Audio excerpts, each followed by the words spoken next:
Baik, Bapak Ibu, mari kita satu dalam doa. Tuhan Yesus yang baik, kami bersyukur untuk hari ini atas segala berkat dan anugerah-Mu. Sebentar lagi kami akan mendengarkan firman-Mu. Kiranya Kau urapi dan berkati Pastor Paul Jang dalam menyampaikan firman-Mu, agar firman yang disampaikan dapat menjadi rema di kehidupan kami. Berkati pula para rektor yang akan membacakan firman-Mu. Terima kasih Tuhan Yesus yang baik. Haleluya. Amin. Terima kasih Pak Krono. Amin. Terima kasih Ibu Ayu. Silakan Ibu Sarina.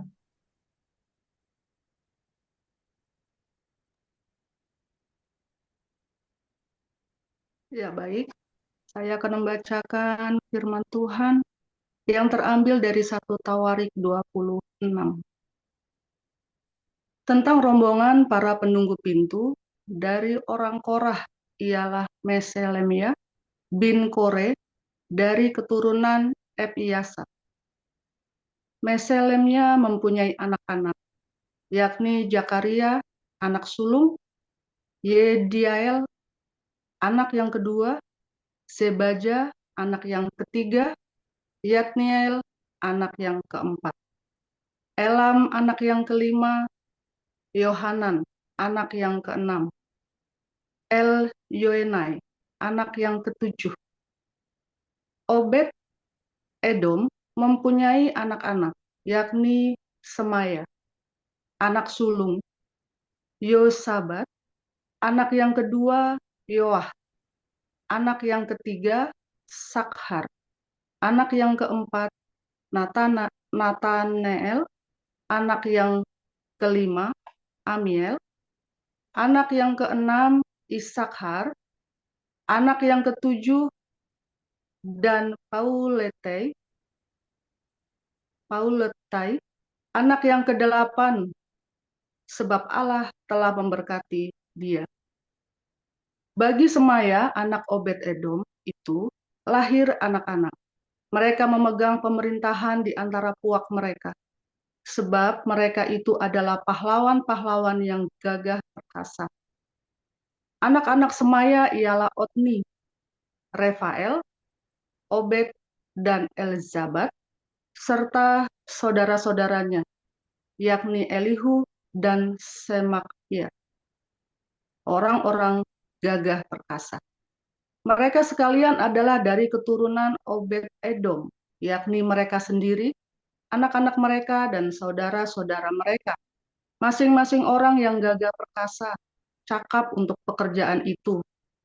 62 orang jumlahnya dari Obed Edom. Dan Meselemia mempunyai 18 orang anak dan saudara, orang-orang yang gagah perkasa. Hosa dari Bani Merari mempunyai anak-anak, yakni Simri, seorang kepala, sebab sekalipun ia bukan anak sulung, tetapi ayahnya mengangkat dia menjadi kepala. Hilkiah, anak yang kedua, Tebaliah, anak yang ketiga, dan Zakaria, anak yang keempat. Semua anak dan saudara Hosa itu ada 13 orang. Rombongan-rombongan para penunggu pintu itu yang dibagi menurut kepala kaum mempunyai tugas melayani di rumah Tuhan, sama seperti saudara-saudara sesuku mereka. Untuk setiap pintu gerbang mereka membuang undi menurut puak-puak mereka, baik puak yang kecil maupun puak yang besar. Undian untuk pintu timur jatuh pada Selemia. Selanjutnya mereka membuang undi bagi Zakaria, anaknya, seorang penasihat yang berakal budi, lalu jatuhlah undiannya itu untuk pintu utara. Bagi Obed Edom ialah pintu selatan, dan bagi anak-anaknya gudang perlengkapan. Bagi Supim dan Hosa ialah pintu barat beserta pintu gerbang Salekhet di jalan raya tanjakan. Penjaga yang satu ditaruh berdampingan dengan penjaga yang lain. Di sebelah timur ada 6 orang setiap hari. Di sebelah utara ada 4 orang setiap hari. Di sebelah selatan ada 4 orang setiap hari, tetapi pada gudang perlengkapan selalu ada 2 orang. Pada Parbar di sebelah barat, 4 orang di jalan raya dan 2 orang pada Parbar. Itulah rombongan-rombongan para penunggu pintu dari Bani Korah dan dari Bani Merari. Orang-orang Lewi, saudara-saudara sesuku mereka yang mengawasi perbendaharaan rumah Allah dan yang mengawasi perbendaharaan barang-barang kudus. Bani Ladan, yakni keturunan Gerson melalui Ladan, mempunyai orang-orang Yehiel sebagai kepala puak. Keturunan Yehiel, yakni Zetam dan Yoel, saudaranya, mengawasi perbendaharaan rumah Tuhan. Dari orang Amram, orang Yishar, orang Hebron, dan orang Uziel adalah Sebuel bin Gersom bin Musa yang menjadi kepala perbendaharaan. Sanak saudara Sebuel melalui Eliezer ialah Rehabia, anak Eliezer, dan Yesaya anak Rehabia, dan Yoram anak Yesaya, dan Zikri anak Yoram, dan Selomit anak Zikri. Selomit ini beserta sanak saudaranya mengawasi perbendaharaan barang-barang kudus yang telah dikuduskan oleh Raja Daud dan oleh para kepala puak dan para pemimpin pasukan 1000 dan pasukan 100 dan para panglima. Mereka telah menguduskannya dari rampasan perang untuk menyemarakkan rumah Tuhan. Juga segala yang dikuduskan oleh Samuel, pelihat itu, oleh Saul bin Kis, oleh Abner bin Ner, dan oleh Yoab, anak Yeruya. Ya, segala barang yang dikuduskan ada di bawah pengawasan Selomit beserta sanak saudaranya. Dari orang Yishar adalah Kenannya beserta anak-anaknya yang diserahi tugas luar di Israel, yaitu menjadi pengatur dan hakim. Dari orang Hebron adalah Hasabia beserta sanak saudaranya, orang-orang gagah perkasa, 1.700 orang jumlahnya, yang diserahi urusan pemerintahan Israel di sebelah barat Sungai Yordan dalam segala urusan untuk Tuhan dan segala pekerjaan untuk raja.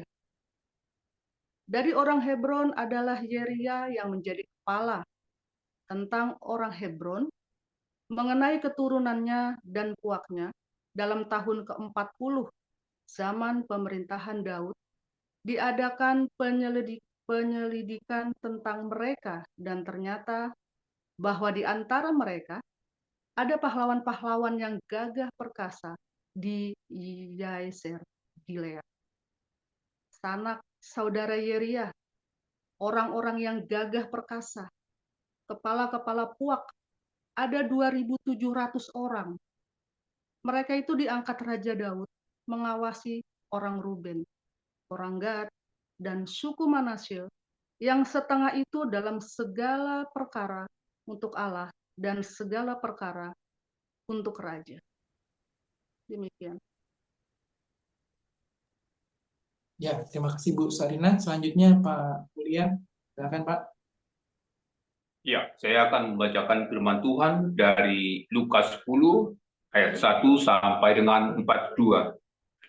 Kemudian daripada itu Tuhan menunjuk 70 murid yang lain, lalu mengutus mereka berdua-dua mendahuluinya ke setiap kota dan tempat yang hendak dikunjunginya.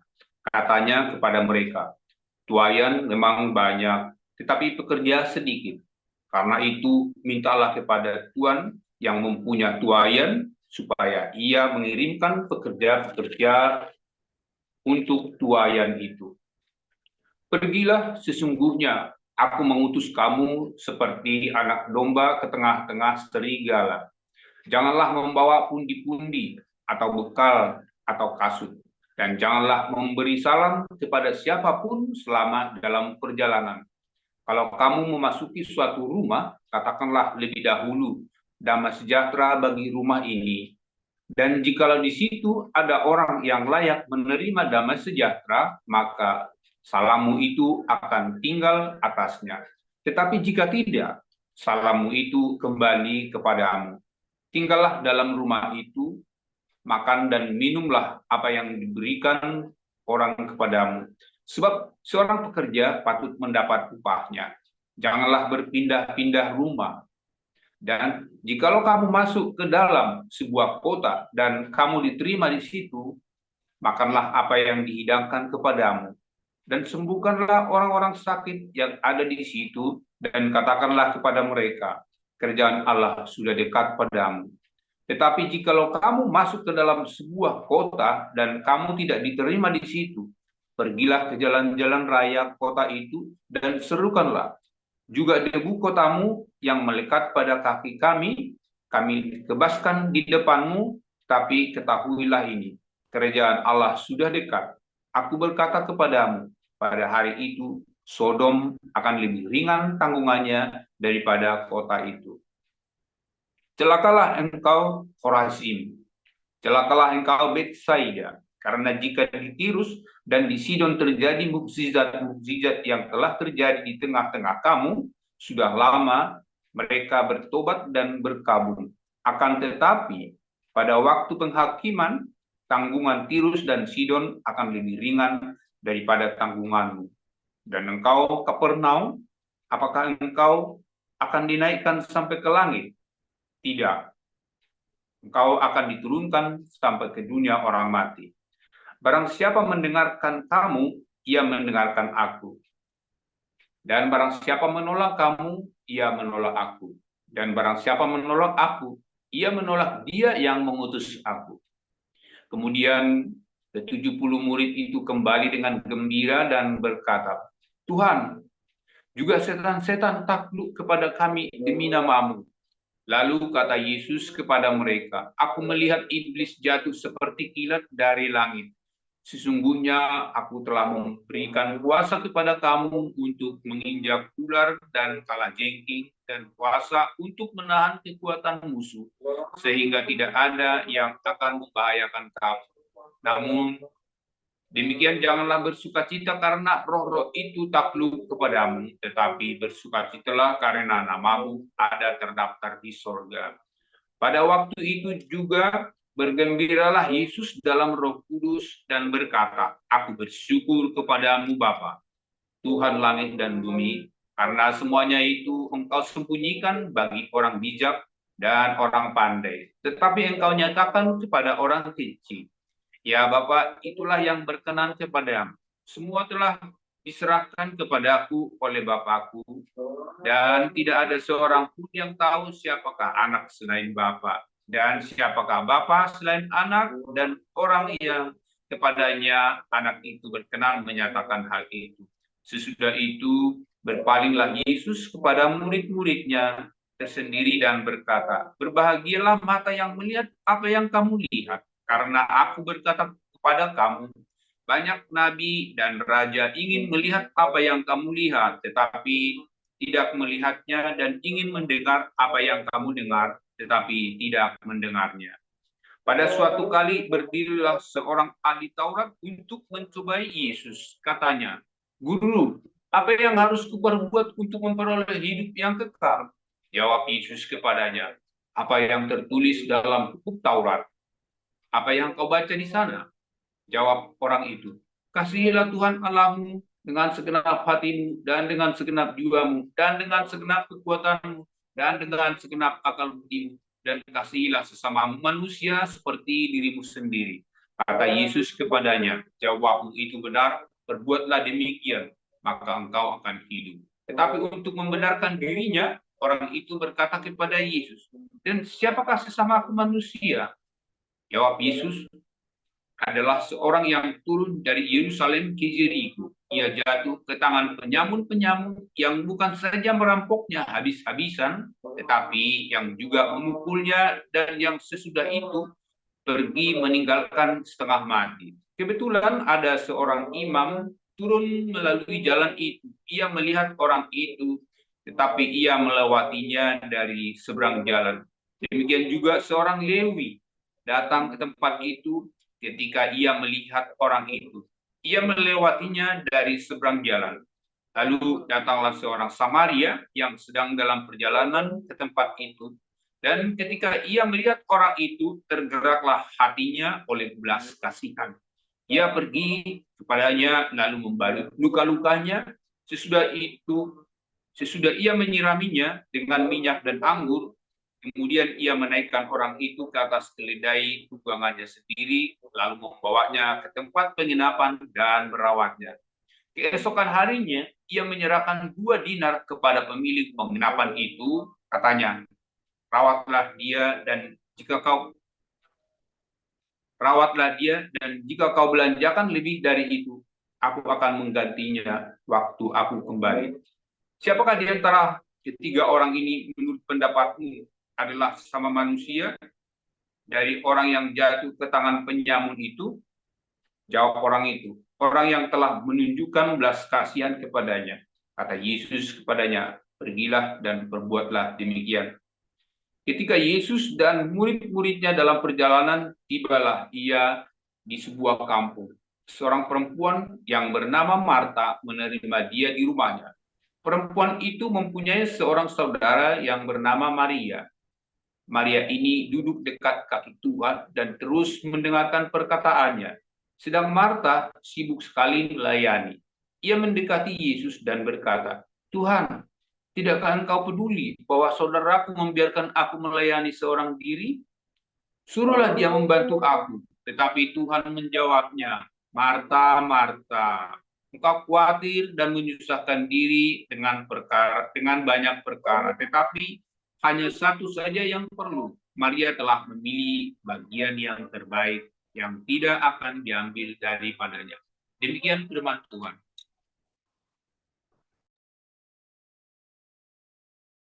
Ya, terima kasih para lektor, Bu Sarina, Pak Mulia yang sudah membacakan Alkitab hari ini. Baik, kita akan memasuki renungan firman Tuhan yang akan dibawakan oleh gembala kita, Pastor Dr. Joseph Paul Jang, dengan judul Tugas Pelayan Tuhan. Untuk Pastor Paul, dipersilakan, Pastor.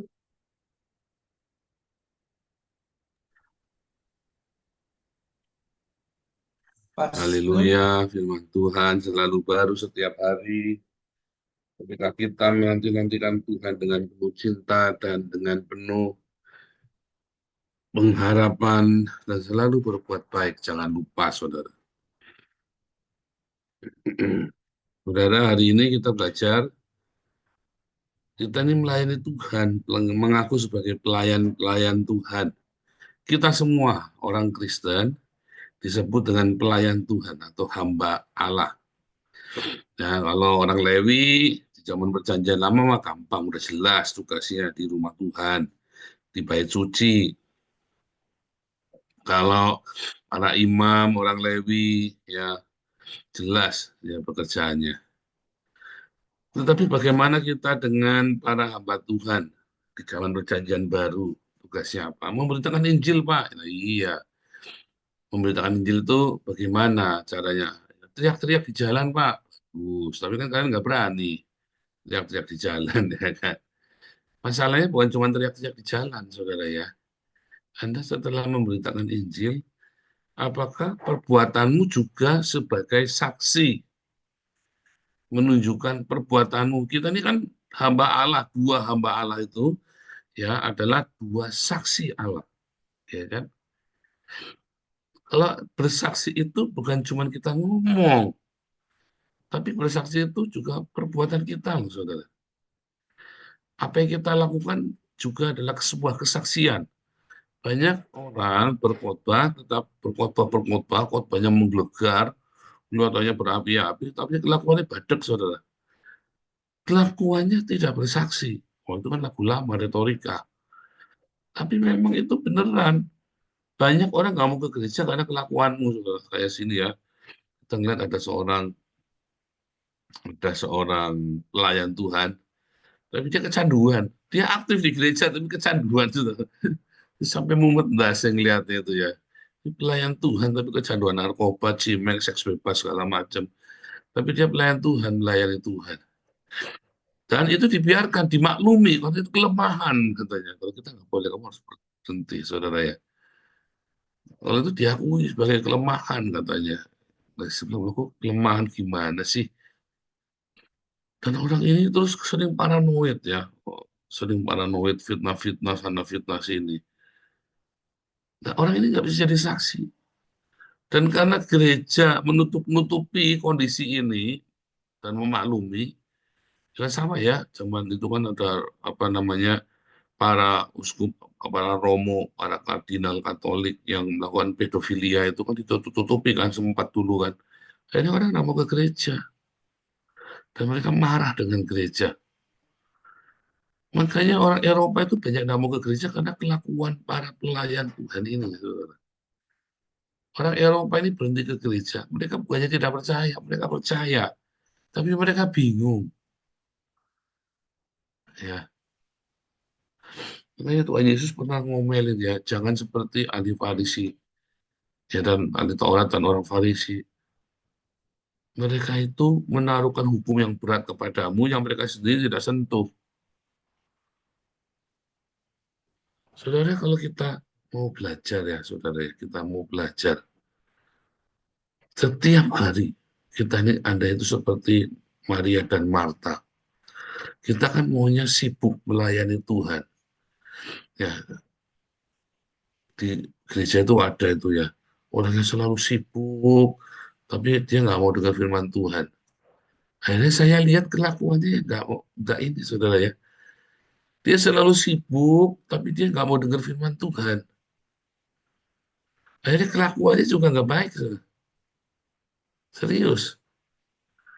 Dia entah kenapa orang ini kalau disuruh mendengar Tuhan mesti kita paksa-paksa ya.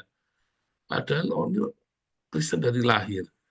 Dia semuanya sibuk melayani, tapi nggak mau mendengar firman Tuhan. Begitu duduk dengar firman Tuhan ngantuk. Akhirnya kelakuannya juga nggak ini. Ya orangnya gampang tersinggungan, ramukan, ya. Saya nggak tahu dengan Anda nih ya. Tiap pagi dengarkan firman Tuhan ya. Anda mendengar apa sambil tidur? Kalau Anda tiap hari dengar, harusnya Anda mengerti. Anda tidak tersinggungan lagi, tidak ngamukan lagi seharusnya ya. Teori 4 tahun bayangin. Tapi masih aja ya saudara ya. Pengurus-pengurus ini ya, yang tersinggungan. Padahal sudah 4 tahun loh dengerin khotbah Bangun Pagi. Masih aja ada yang tersinggungan ngamukan ya. Kan aneh. Aneh, buat saya aneh. Tiap hari dengar firman Tuhan. Tiap hari dengar firman Tuhan. Kenapa masih ngamukan ya? Kenapa masih tersinggungan ya? Benar enggak? Kan teorinya tiap hari dengar kan, pada itu tiap hari diajarkan kan, jangan ngamukan, harga dirinya masih dicicil. Orang ini malah ngomongin orang lain yang harga dirinya masih dicicil, padahal dia sendiri yang harga dirinya masih dicicil. Kan koclok, saudara. Saya nggak ngerti. Nah, saya benar-benar tidak mengerti, tidak memahami ya kenapa orang-orang ini berpikir dia sudah baik dan orang lain yang jelek. Sementara kita dengan lihat-lihat, dengan nyata-nyata melihat kelakuan dia yang nggak benar. Dia kan malah ngatain orang lain yang harga dirinya masih dicicil, padahal dia sendiri tersinggungan, ngamukan. Kalau diomongin nggak kenanan. Kan aneh ini kan. Nah, saudara, ketika kita menjadi hamba, kita itu benar-benar hamba. Kemarin dijelaskan ya, ketika Anda menggunakan title ya, orang-orang sekarang kan zaman sekarang kan keren-keren dengan apostel ya kan. Anda sering dengar itu nggak? Sering lihat nggak orang dengan gagah perkasa pamer, nama saya apostel siapa? nama saya Prophet siapa, gitu ya, saudara ya. Saudara tahu nggak kalau bilang apostol itu artinya jongos, saudara? Ya, orang itu dengan bangganya menggunakan kata jongos dan babu di depannya, tapi dia nggak mau jongos, nggak mau jadi jongos, nggak mau jadi babu, tapi dia jadi bos. Oh, saya ini hanya hamba Tuhan, pelayan Tuhan, sederhana. Tapi bosinya minta ampun ya. Wah, bosi tahu bosi ya. Malah belagu, malah ngatur. Nah itu ya, kita semua adalah hamba. Kita semua adalah pelayan. Tugas kita adalah apa, saudara? Ya menjadi hamba, jadi pelayan bagi yang lain. Namanya tugasnya pelayan Tuhan itu bukan, kalau dulu ya, saya masih jadi diaken ya, saya kan dulu di Betani saya jadi diaken termuda ya, umur saya masih 25 tahun. Saya jadi diaken pendeta PDP termuda waktu itu ya. Waktu termuda, saya termuda dulu ya. Nah, terus kita melayani, saudara ya. Pakai dasi, pakai jas keren ya, saudara ya. Itu namanya melayani Tuhan. Ya, melayani Tuhan pakai jas, pakai dasi. Para pelayan Tuhan, wejan, saudara, kumpul para pelayan Tuhan. Keren, pakai jas, pakai dasi. Tapi sebenarnya para pelayan Tuhan itu adalah dalam kehidupan kita sehari-hari, ketika kita berinteraksi satu sama lain, itulah pelayan. Kalau lagi di gereja itu namanya lagi pentas drama. Pelayan itu dalam seharinya, ya, dalam keseharian itulah kita melayani. Hendaklah setiap orang menjadi pelayan bagi yang lain, bukan menjadi bos bagi yang lain. Ya, bukan jadi bos, tapi kita pelayan. Tugas kita yang melayani. Ya, melayani sesama kita. Makanya sebagai seorang pelayan, kita harus mengutamakan yang lain daripada kita sendiri. Kita belajar. Wah, kalau semua pengurus yayasan kita, orang-orang yang hatinya melayani, yang tidak tersinggungan. Ya kan? Kan melayani egonya orang kan. Ya kan? Wah, marah-marah. Dia diam saja, tidak apa-apa. Terusin. Ya, ada beberapa orang fitnah kita ya. Ya, lihat aja, ada lihat ya, Marcel, Edwin, tanyain itu yang di pastori. Kita belajar, kita melayani, saya bilang. Ayo melayani. Karena kata pelayan itu bukan basa-basi loh. Ya, bukan basa-basi. Oh, ini kita ini melayani, ini kan pelayan kerohani. Justru karena Anda melayani kerohanian, nggak seperti pelayan kayak di customer service-nya BCA. Kami ada untuk melayani Anda. Ya kan? Ya. Tapi kan karena dia dibayar untuk melayani, ada customer marah-marah, dia sabar, ditelateni. Dalam hati mau udah, waduh, udah pengen targeting aja kepalanya. Sampai rumah dia ngamuk-ngamuk, ya kan. Kami ada untuk melayani Anda. Nah, itu kan karena dibayar. Itu jasmani. Apalagi yang rohani. Itu benar-benar kami ada untuk melayani Anda. Kita ini ya adalah pelayan. Kita ini hanya hamba. Sikap itu, kita ini hanya hamba di dalam kemampuan, kapabilitas, di dalam kekayaan, di dalam status sosial yang tinggi. Kita ini hanya hamba. Nah, ketika kita nggak bisa gagal, ya berarti kita gagal melayani. Melayani itu bukan kalau lagi aktivitasnya. Melayani itu adalah hatinya kita. Ya, ketika kita bertabrakan, bersenggolan, itulah melayani. Ketika kita saling bersinggungan satu sama lain, itulah melayani. Bukan saat kita lagi tampil. Kalau lagi tampil namanya drama. Ya, panggung sandiwara. Kamu melayani Tuhan apa enggak ada di dalam prosesnya. Ketika kamu bersenggolan satu sama lain, apakah hatimu tetap melayani? Ternyata menjadi seorang pengikut Kristus nggak berhenti cuma teriak-teriak saya pengikut Kristus kayak kemarin ya, ada orang di tempat kita itu masuk TikTok suruh mengaku saya ini pengikut Yesus, nama muka aja nggak berani, ya kan? Saya ini pengikut Kristus, nama muka aja nggak berani. Dia pikir kalau dengan saya berkata saya Kristen itu sudah cukup, saya dibaptis 3 kali katanya. Mau kamu dibaptis sampai kayak acar, ya kan, sampai ke kulitmu keriput semua. Kalau hatimu tidak melayani, masuk neraka kamu, saudara. Berarti kamu belum lahir baru. Serius ya, kamu pikir jadi pengikut Kristus itu cuman sudah ngaku-ngaku atau sudah pasti selamat. Oh, perbuatan baik tidak menyelamatkan. Perbuatan baik tidak menyelamatkan. Tetapi ketika kamu lahir baru, kamu dipanggil menjadi pelayan. Kalau kamu gagal melayani, kamu tidak selamat.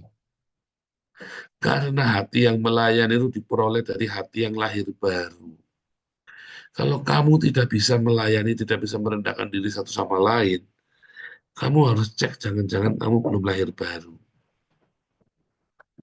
Ya, harga dirimu masih mahal, belum lunas dibayar oleh Tuhan Yesus. Ya, itu beneran ya. Anda hati-hati, saudara. Anda tiap hari harus cek. Cek tiap hari, aku tersinggung enggak? Aku ngamukan enggak? Kalau kamu masih ngamukan, masih tersinggungan, masih kentutan yang enggak termasuk, maksudnya ngamukan, tersinggungan. Mungkin kamu belum lahir baru. Ya, kamu cek tiap hari, saudara. Minta sama Tuhan. Kalau kamu masih tersinggungan, masih ngamukan, jangan-jangan kamu belum lahir baru. Serius ya, ingat-ingat nih. Kalau kamu masih tersinggungan, masih ngamukan, jangan-jangan kamu belum lahir baru. Jangan harap kamu selamat masuk surga.